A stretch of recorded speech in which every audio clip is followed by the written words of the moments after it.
Tom's liking for the drink, Tom's liking for, I guess, a social occasion would have endeared him to women.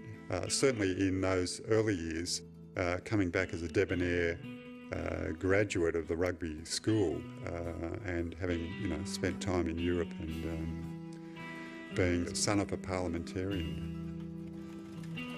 When Tom Wills had come back to what is described as a bustling metropolis, he would have been, I'm sure, surprised coming back as a 21-year-old to a town that he'd left as a young teenager, and seeing the growth that had occurred in Melbourne town. Cricket in this period is an extremely rough and crude and quite boozy and quite primitive game, played on underprepared wickets on turf that hadn't yet been made congenial to long-term games. The game was played with unsprung bats, with very hard balls, with no protective equipment, and in a general atmosphere of bonhomie. Cricket and alcohol were inextricably linked during the career of Tom Wills. Cricketers sometimes drank before matches, during matches and after matches. In some ways, you've got to look at him as a pure Australian larrikin. He was definitely obsessed with sport. But he was a complex and difficult character.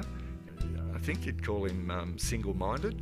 He just wanted to get on and play cricket, and then wanted to play football as well.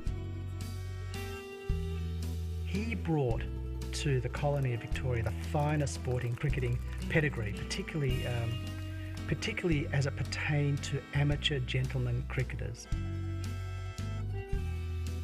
He was the person who sort of brought colonial pride to Victoria. We were an offshoot of the New South Wales colony. The thing that everybody aspired to was to be able to beat New South Wales at cricket. And it wasn't until Tom Wills came along that became a reality. And he was an absolute cult hero.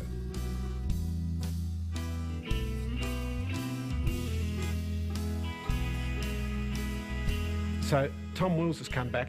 He is a champion sportsman. And then he steps back into this political theatre, which is the separation of Victoria and New South Wales. And Victoria is then in its infancy. It's eight years old when the first game is played. It is not one of the old penal colonies. It is a new vision of what Australia can be. Into this political stroke sporting theatre walks Tom Wills. And what's he do? He delivers Victoria its first ever victory over New South Wales in cricket. And it's a cause of huge public celebration. To us, for finally beating those New South Wales. There was extraordinary intercolonial rivalry. See, it's interesting when you look at the archives that on the surface there's a great deal of courtesy or apparent politeness, but it was really through sporting rivalry that colonies could boast tremendously of their superiority over the other colonies. So when they had intercolonial cricket matches, these were the sporting events of the year, and Parliament would stop, whether it be in Melbourne or Sydney, and parliamentarians would come down, walk down to the ground. Tom Wills, as captain of the Victorian team, would have been pretty much the most well-known person in the entire colony after his victory. He also greatly glamorises Australian cricket, and as a result he attracts an awful lot of people towards the game through the vehicle of the Melbourne Cricket Club, and turns it into a much better and more expansive and more exciting form of the game that attracts more and more fans. He was so dominant a cricketer that whenever he captained a team, the betting changed, and betting was rife on cricket at the time.